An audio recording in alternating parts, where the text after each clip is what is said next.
Hello, everyone, and welcome to episode 108 of the Citrix session. I'm your host, Andy Whiteside. I've got two Citrites with me here on the call. I tell you what, guys, Geremy, you would know this place, maybe a spirited cyclist up in Davidson, North Carolina. Oh, yeah. I walked in there Friday. I didn't mean to. I took my son to the dentist. The bike shop is right beside the dentist. I saw exactly the bike I've been looking for, kind of looking for.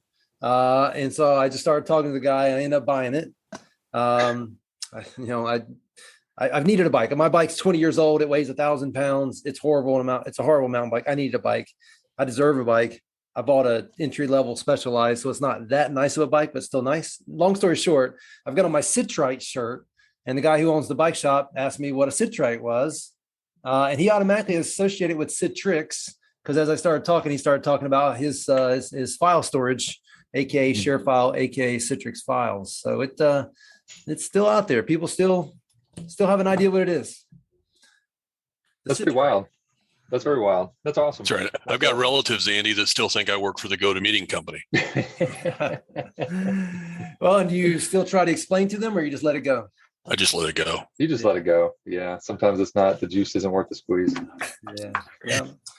Well, guys, I'm going to share my screen. Well, first of all, how are you doing? How have you been? What's going on in your worlds? Geremy, I'll start with you. Oh, man. So I just got back from vacation. I spent a week in Alaska / the Pacific Northwest. So I've never been up there before. And it's pretty amazing. So we did a cruise, 7-day cruise, and we made the trip up to Juneau, got out and did a little hiking, saw a glacier that was pretty amazing, and made our way back. So we had a good time. So I did that trip, the reverse order from Anchorage down to Vancouver when I was 13. Wasn't the most exciting cruise for a 13-year-old to go on. But yeah, I've been there twice since then for work, which has been awesome to go and, spend some time and work and hike and do stuff. If you haven't been, gotta go. You gotta go. So you've done some Citrix work up and some XenTegra work up in Alaska. Citrix work up in Anchorage. I left there thinking, I need to open an office here. There's so much opportunity. Well, working with the state and the organization, and there's not a lot of Citrix partners up there. Yeah. Todd, there's a town out of it. So found out I have a cousin who lives in Juneau. Right before she moved to Juneau, she lived in Kings Cove, I want to say. Okay. And she talked, which is it's the peninsula before the Aleutians, shoot out towards Russia, right? And she mentioned to me that the next closest big town was Anchorage, which was 1,000 miles away. So just to put the whole thing in perspective, like how big that state is. Yeah. It's ridiculous. I was listening to something recently, I think on national parks, or maybe it was something else. Maybe it was like the Andrew Jackson era of politics. And it was it's actually related to, it ended up in the Civil War, and Stewart, the attorney general or the Secretary of State at the time, he was the one trying to buy Alaska. Actually, they tried to buy it before the Civil War, and then after the Civil War, they revisited it, and nobody understood why. And then, now it's a no-brainer. That was a deal. That was a deal. Yeah, big deal. It was originally called Seward's Folly because of that. That's right. Yeah. Before I go to Todd here for what's new in Todd's world, Geremy, I have to ask, how did your virtual desktop perform from a cruise ship? I know you tried. I didn't try. I didn't even remotely try. The internet, Really? First of all, the internet on the cruise ship is notorious in that stretch of water for not working in general. So we got a little internet at the ports, but when you were cruising up and down the strait, even the whatever satellite service they got was not good. So I tried to turn it off. I thought about it, but I didn't try it at all. Well, I mean, kudos to you for turning it off. It's also, that's pretty good guidance, right? I mean, what we do in the world of EUC, digital workspace, VDI, if you will, in some cases, many cases. Look, I mean, there's a time to know when to hold them and a time to know when to fold them. And in some cases, it's not the right solution because of that pesky, network thing that, it's extremely important to be stable, reliable, fast enough. Yeah. Yeah. Although I will say this, we've got, I don't think I can name drop, but we do have some cruise lines that were leveraging our branch repeater, for that kind of use case, just working from the ships, doing that sort of thing. Well, Todd, you may remember, and I know we got a limited amount of time here, so we're going down memory lane here, but there was somebody on my team when I was a Citrix SC that was like a week or two at a time, got to go on a cruise ship and do some POC work. Do you remember this? Mm-hmm. Yeah, that was one of the cruise lines out of Miami had a couple of things that they were investigating, right? And one of them was the entertainment system was going to be delivered via PVS, right? So they were going to have all of the devices boot off of, an image based on what type of device it is. So if it's a crew facing device, it was going to have obviously a crew image. If it was going to be something in a stateroom or any of the hotel areas of the ship, they were going to have that. And then there was another one for purely entertainment, right? Yeah. So very similar to some of the old WISE use cases that they had with some of the hotels, where they wanted to be able to deliver, internet access via a PC experience without putting a PC in every single room. Yeah, I love that you just touched on, I think, 3 different types of potential virtualization concepts. One would have been streaming virtualization. One would have been presenting virtualization, which would have been the virtual desktop, which most people call the virtual desktop streaming. That's not. Provisioning services is streaming. Yep. Presentation is that one. And then, machine virtualization potentially with what was called XenClient would have been another use case, and all the 3 things you just said. And, the truth is, at the end of the day, the presentation virtual desktop hosted virtually, back on some containerization solution, and then presented to wherever has ultimately won out. And that's because of that network thing we were just talking about has gotten better and better and better to the point where on airplanes now, sometimes it's a great experience and sometimes it's still crap, but it's getting there. Believe it or not, this is going to be a good segue to today's topic. So I'll just throw that out there. There's a tease.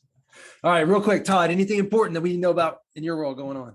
Yeah, so a couple of things up in the Boston area. We had we finally hit 90 degrees over the weekend. So people are complaining about the heat, whereas 3 months ago they were complaining about the cold. So, it's a cycle of life up here. But other than that, it's great seeing everyone's kids graduate from high school, college, kindergarten, nursery school.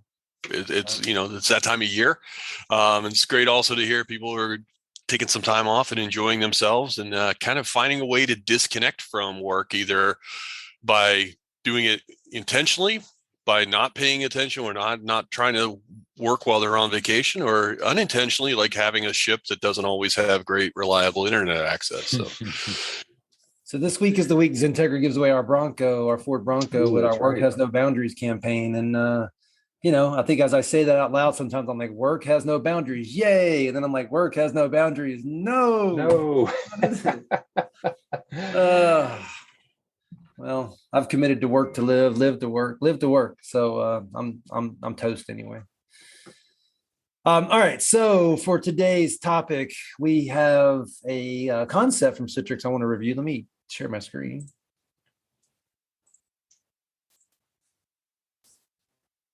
And this concept around Citrix is where you guys are using your blog workspace to talk about explained features. And Citrix over the past 10 years has really come out with new things to try to move beyond, not run away from, but move beyond the virtual desktop, virtual app presentation world.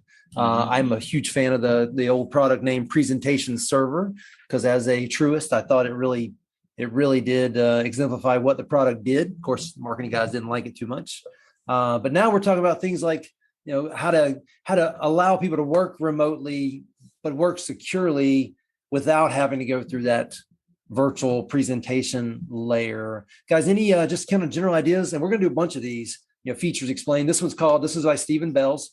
Citrix features explained. This one's browser security in Citrix secure private access. Can you any comments on just the overall concept of why it's important that Citrix starts to break down each feature and explain them one at a time? So I know from a security perspective, we like to talk about Citrix being a part of a layered approach to security. So there's lots of parts and pieces that make up a security strategy, right? So, trying to walk in the door with a customer, with just an organization and having a discussion around, just Citrix security. I mean, that's a loaded question, right? So there is a lot that Citrix can do as a part of that strategy. I think it's very helpful to break down just where some of these parts and pieces fit. So, I mean, secure browser is first of all, it's a great use case, but I mean, listen, at the end of the day, Andy, before I even took this job 10 years ago, if you were to ask me the question, what's the number one published application in a presentation server farm, see what I did there, what would you tell me? Well, so I would tell you, and I don't know if you're saying this question because you know how I'm going to answer it. I answer different than everybody else. I say Windows, like Windows. Microsoft Windows is that application that's most widely available through a presentation farm. All right, you're not wrong, but what would be the second most popular published application? And that's the Andy answer. And people look at me weird, but I truly believe that is the answer. However, the second most widely, and probably the one I did the most of in my career as an admin, is a browser. It's a browser. Yeah. So I think, and why were folks doing that, right? I mean, the biggest thing was, number one, in a lot of cases, honestly, it was just trying to get users access to an internally based app, right? So, how do you do that without a VPN? That's all part of the story. But at the same time, even if it's an externally facing app, can I publish that through Citrix and more importantly, wrap some security around it, right? So a lot of the reasons folks were publishing things from presentation servers because they can control copy and paste, printing, things like that, but you introduce that into a browser, what are your options? Yeah. And if I can add one thing on here as well, there were so many applications out there that were being accessed via a browser that any change to that browser could render that application either not performing at all or subpar, right? So having the ability to publish out a specific version of the browser with the plugins already added in and all of the features and the security settings built in there, it really kind of it became a stopgap measure to restricting people's access, but also providing something that the IT folks could actually support and support well. So Todd, true or false? Malicious people took down my company application portfolio more than Andy Whiteside, the systems administrator, did. It depends, right? But true or false?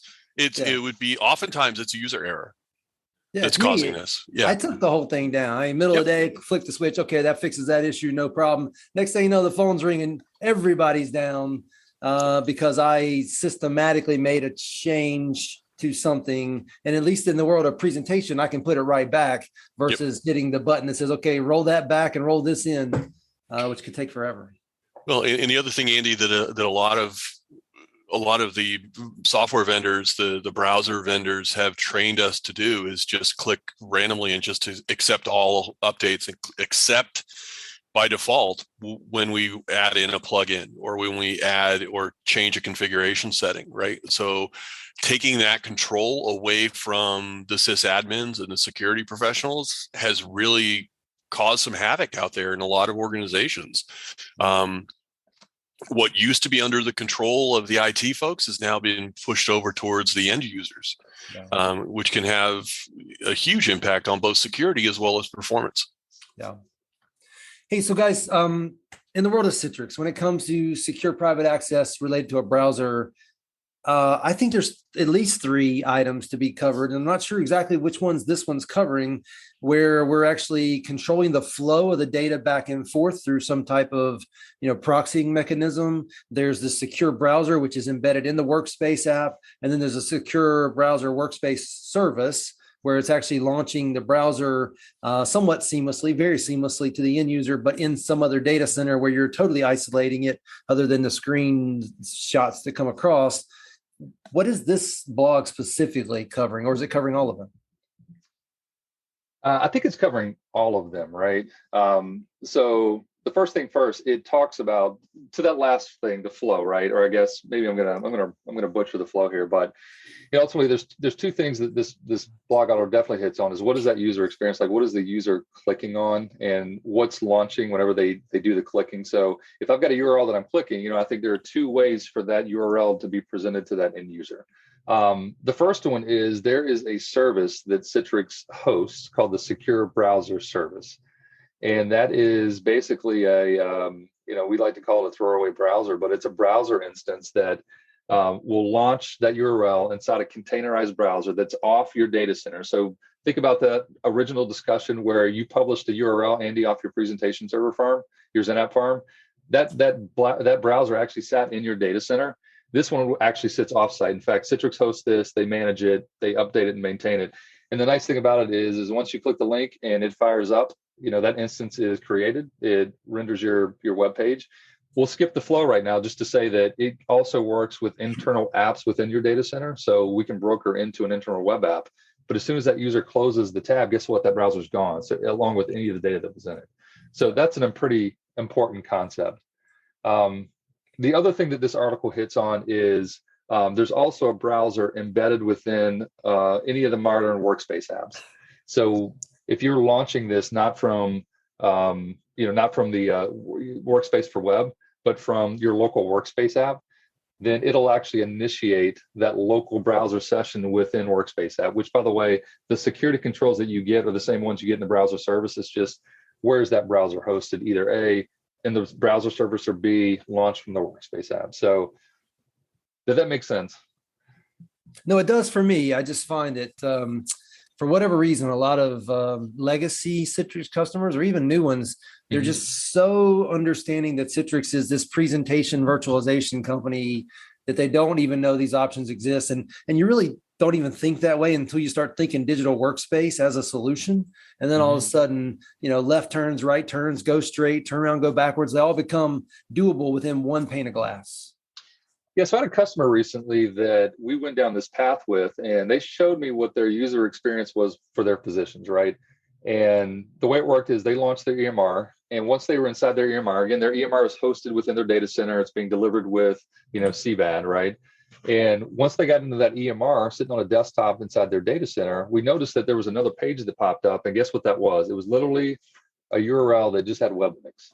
And they would click any of those web links and it would take them somewhere else. Now, Andy, you and I both know that physicians don't like lots of clicks, right? They want to click something and get right into it. And so when I showed them, and this was literally a list of maybe 16, 20 different web links, I said, hey, what if we took those web links outside of this internal portal and presented those right inside of a workspace? Yeah. And they could click that link. It was like a game changer for them. Right. They had no idea that was even an option. Why? No one had ever talked to them about it. So we did, to your point, we did. And it just kind of opened up a lot of possibility they hadn't considered. Well, and I blame Citrix because of the success of all the other stuff.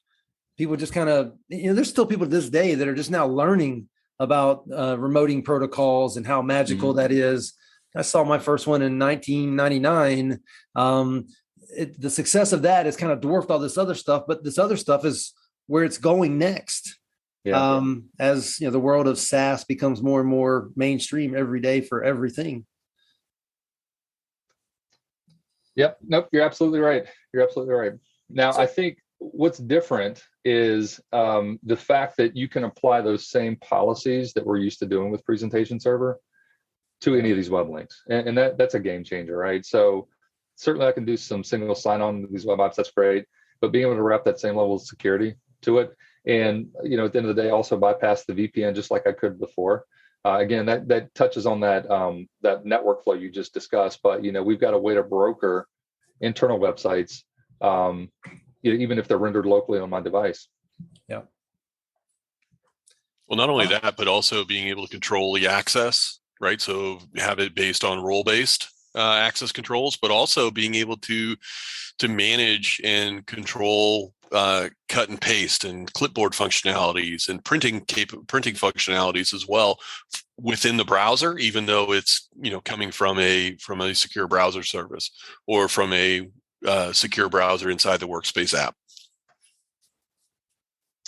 Yeah, and that link right there you've got up right now, Andy, that's a great flow. So what that does is if you launch that, I'm not saying do it here, but it takes you through the flow of the same web app with those security controls turned on or not turned on. So again, it's policy driven. Guys, help me understand where the networking portion, and I can't believe I'm drawing a blank on this, but the overall concept of routing your client end user browser traffic through in and out of some technology to make sure it's clean or sanitized first. What is that called? We have two different solutions here, so I'm not quite sure which one you're hitting on. We've got secure internet access, which is really more filtering outbound traffic. Yeah. But then we also have another solution that will basically, it's clientless access into internal web apps, that sort of thing too. So which one were you thinking of? I guess I'm thinking of clientless access. I can't believe I'm drawing a blank on the concept of being able to have end users proxy through something, the old days of a Microsoft proxy, but now we're doing it through a service that is, inspecting the traffic along the way, so that if things that we know are bad or malicious type of activities are happening in that traffic, we're able to call it out and stop it. Are you taking a WAF? So yeah, like a web app firewall? Well, no, I'm talking about really on the endpoint, the end user, I'm thinking like eyeballs type technologies. What are those called? I got you. So that is Citrix secure internet access. And the idea behind that guy is there's an agent that would sit on either that endpoint or even within a virtual desktop, shared desktop. And, any of the traffic that's outbound would get scrubbed, through the service. So let's say, for instance, you're publishing that browser, even if it was an app session or a DAS session, any of that outbound traffic's being scrubbed. And the policies that we enable are everything from, just site content to, DLP. The list of what you can scrub and again, manage that data is pretty lengthy. But the idea behind that is scrubbing the traffic within the session, if that makes sense. Yep. Well, and that agent you talked about, the beautiful thing is you're already going to have the Citrix Workspace app on there. It is inside that Workspace app, correct? It is. Yeah. Well, guys, I know you both had to go at the bottom of the hour. I do too, so it's probably fine. I think what we'll do is, as a follow-on to this conversation, we'll do secure internet access next. So we take the browser story and then this story, tie them two together, and then we move on to the other 20 features we got to cover for our listeners and try to expand everybody's horizons beyond CVAD and beyond presentation server and WinFrame and MetaFrame and all the beautiful, successful things that we all thought was magical then. It still is. I don't want to diminish that. It still is. But there's so much more that we need in a digital workspace strategy. Absolutely. I'm looking forward to it. Todd, got the New York XL thing coming up, right? CUGC? We do. We have a CUGC XL event coming up on July 27th. It's going to be at Yankee Stadium. We got a great lineup of presenters, including Joe Kim, who is our Chief Product Officer. We've also got Christian Riley, who's he's our Chief Product Strategist when it comes to technologies. We also have several CTPs and other folks that are going to be joining us. It's a full day event. Registration is available. Go to mycugc.org. And it'll probably prompt you to create a new account because the platform did change, but go ahead and register for that event. Once again, it's a great opportunity. It's free of charge. There is a limit on the number of people that can register, so register now. It's a great opportunity to go hear what's the latest and greatest from not only Citrix, but a lot of our innovation partners and ecosystem partners as well as going to visit the hallowed halls of Yankee Stadium. Is that going to be virtual as well? Are they going to do an in-person, but also make it virtual? No, this is a fully in-person event. Well, Todd, I'm going to go ahead and start planning my trip. Yep. I'll be there. Guys, Can't thanks. wait. I know you got to run. We'll see you next week. All right. Thanks, Andy. Thanks, Andy. Have a safe 4th of July.